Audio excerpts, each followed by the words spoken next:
हरे कृष्णा। आज हम लोग जानेंगे एक ऐसे भक्त की कहानी जो एक मुस्लिम परिवार में जन्मे और वो प्रतिदिन 1 लाख नहीं, 2 लाख नहीं, 3 लाख नाम जप किया करते थे। उन्हें स्वयं चैतन्य महाप्रभु ने नामाचार्य की उपाधि दी। उनकी भक्ति को नष्ट करने के लिए वहां के स्थानीय शासकों द्वारा एक वेश्या को भेजा गया ताकि उनकी भक्ति को नष्ट कर दिया जाए, किंतु उसका उल्टा हुआ। वो वेश्या स्वयं भक्त बन गई और भगवत भक्ति करने लगी, प्रतिदिन नाम जप करने लगी।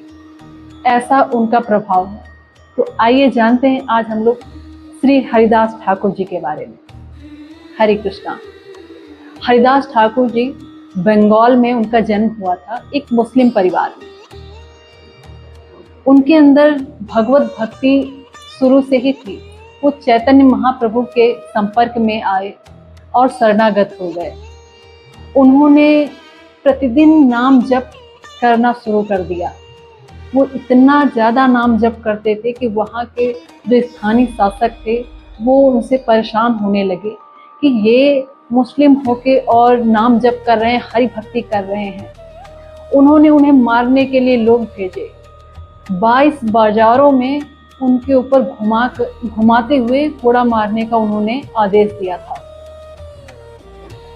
22 बाजारों में उन्हें घुमाया गया, उनको मारा गया, बहुत ही ज़्यादा प्रताड़ित किया गया, लेकिन उन्होंने हरि नाम नहीं छोड़ा। भक्ति में वे हमेशा लीन रहे। और उसके बाद जब परास्त हो गए कि ये इनको मृत्यु नहीं आ रही है, इतना प्रताड़ित करने के बाद भी इनकी भक्ति नहीं डिग रही, तो उन्हें एक अंतिम ये लगा कि हम करते हैं, एक वेश्या को भेज देते हैं। उस नगर की सबसे खूबसूरत वेश्या जो थी उसे उन्होंने भेज दिया श्री हरिदास ठाकुर जी की भक्ति को नष्ट करने के लिए। वो वेश्या उनके पास आती है और बोलती है कि मैं आपके साथ में रहना चाहती हूँ और आप मुझे ग्रहण करें, मुझे अपनी शरण प्रदान करें। तो हरिदास ठाकुर कहते हैं कि ठीक है, आप मेरा अनुकरण कीजिए। मैं जब 1 करोड़ नाम जब पूर्ण कर लूँगा तो उसके बाद में मैं आपकी इच्छा को पूर्ण कर दूँगा। वो सारी रात बैठ के नाम जप सुनती रहती है। फिर दूसरे दिन फिर वो आती है, फिर वो वही कहते हैं कि जब मेरा ये जप पूर्ण हो जाएगा तब मैं आप जो कहेंगी वो मैं करूँगा। फिर वो सुनती है, वो प्रतिदिन आती है और नाम जप को पूरी रात सुनती है, दिन सुनती है। और उसके बाद में जब 1 करोड़ नाम जप पूर्ण हो जाते हैं तो वो उस वेश्या से पूछते हैं कि तुम्हें क्या चाहिए, क्या इच्छा है तुम्हारी। तो बोलती है कि मुझे सिर्फ और सिर्फ भगवत भक्ति चाहिए, आप मुझे भगवत भक्ति प्रदान करें, मुझे नाम जप प्रदान करें, मुझे अपना शिष्य स्वीकार करें। और वो उसे अपना शिष्य स्वीकार करते हैं और नाम जप देते हैं। बोलते हैं कि आप तुलसी वृक्ष के नीचे नाम जप यहीं पे बैठ के करेंगी, प्रतिदिन नाम जप करना है और हरि भक्ति करनी है। इस तरीके से वो वहाँ पे उसको नाम जप की शिक्षा देके फिर वो जगन्नाथपुरी आ जाते हैं। जगन्नाथपुरी में श्री हरिदास ठाकुर कभी भी जगन्नाथपुरी के अंदर प्रवेश नहीं करते हैं, क्योंकि वहाँ पे प्रवेश वर्जित भी था। किंतु उनकी भक्ति को देखते हुए उन्हें कोई कुछ कहता नहीं था, लेकिन उन्होंने खुद ये प्रण लिया कि मैं बाहर से ही दर्शन करूंगा। और जो चक्र है जगन्नाथ जी का, कहते हैं जगन्नाथ जी की ध्वजा और चक्र के दर्शन करने से भी वही फल प्राप्त होता है, उनके पूर्ण दर्शन प्राप्त होते हैं। तो प्रतिदिन जगन्नाथ जी के बाहर से ही चक्र के दर्शन करते थे और हरि नाम संकीर्तन करते थे। एक बहुत ही रोचक कथा इसमें ये आती है कि जगन्नाथ जी एक बार क्रीड़ा करते हैं। सुबह सुबह जगन्नाथ जी के लिए दातून रखी जाती है, उनको सुबह जल रखा जाता, दातून रखी जाती है ताकि वो नित्य क्रिया करें।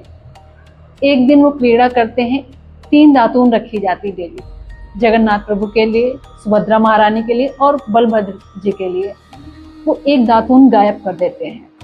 जब एक दातून गायब हो जाता है तो वहाँ के जो पुजारी लोग होते हैं वो थोड़ा परेशान होते हैं कि दातून क्या हुआ, क्या क्या जाए, अभी तो रखना है। तो वो जल्दबाजी में या जानबूझकर या थोड़ा अनदेखी करते हुए वो एक बकुल वृक्ष की दातून वहाँ पे रख देते हैं ताकि दातून पूरी हो जाए। जब नित्य क्रिया पूर्ण हो जाती है तो उसके बाद में वो प्रसाद स्वरूप वितरित होता है। अक्सर के जो विशिष्ट भक्त होते थे उन्हें वो प्रदान कर दिया जाता था। उस दिन चैतन्य महाप्रभु वहाँ पे पहले से उपस्थित थे, तो वो दातून जो बकुल वृक्ष का था वो चैतन्य महाप्रभु को प्रदान कर दी गई। चैतन्य महाप्रभु जी को जैसे प्रसाद मिला वो तो खुशी से नाचने लगे कि भगवान का प्रसाद मिला है आज मुझे।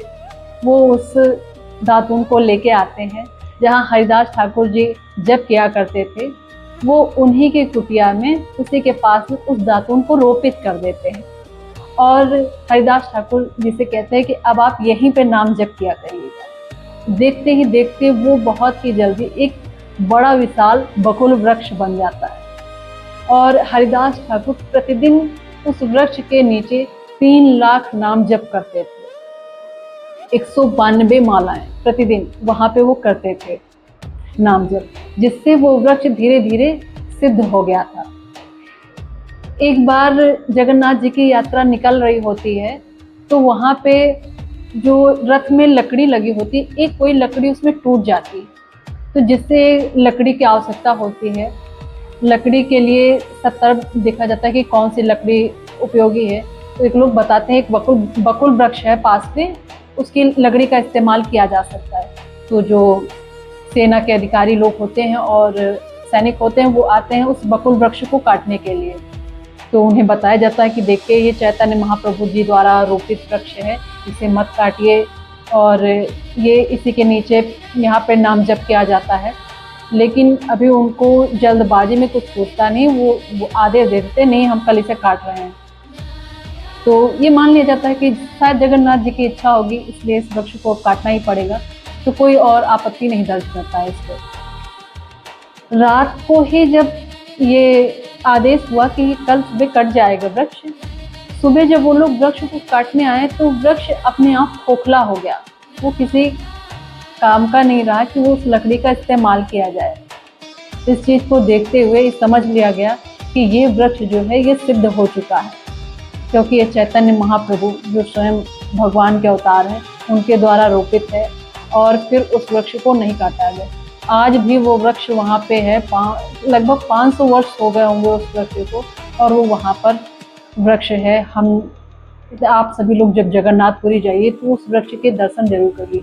उनके दर्शन करके सभी को ये मांगना चाहिए कि हमें कृष्ण भक्ति प्राप्त हो, क्योंकि वो सिद्ध वृक्ष है और वहाँ पे हम कृष्ण भक्ति मांगेंगे तो हमें अवश्य प्राप्त होगी। ये एक सिद्ध बकुल वृक्ष की कथा। हमारे यहाँ पे वृक्ष भी सिद्ध हो जाते हैं नाम जप संकीर्तन को सुनते सुनते। और चैतन्य महाप्रभु हरिदास ठाकुर को बहुत ही ज़्यादा स्नेह करते थे। बताते हैं कि जब उनका अंतिम समय आया और वो ईश्वर की शरण को प्राप्त कर गए तो उनको स्वयं चैतन्य महाप्रभु अपनी गोद में उठा के अंतिम क्रिया के लिए लेके गए। वो इतना स्नेह करते थे और बहुत ही ज़्यादा उनके लिए दुखी हुए चैतन्य महाप्रभु।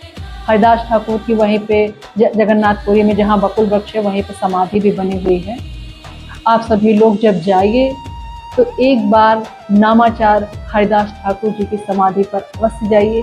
बहुत ही पवित्र, बहुत ही पावन जगह है, वहाँ पे जाके बहुत ही शांति महसूस होगी। अगर आपको ये वीडियो अच्छी लगी तो इसे शेयर करिए।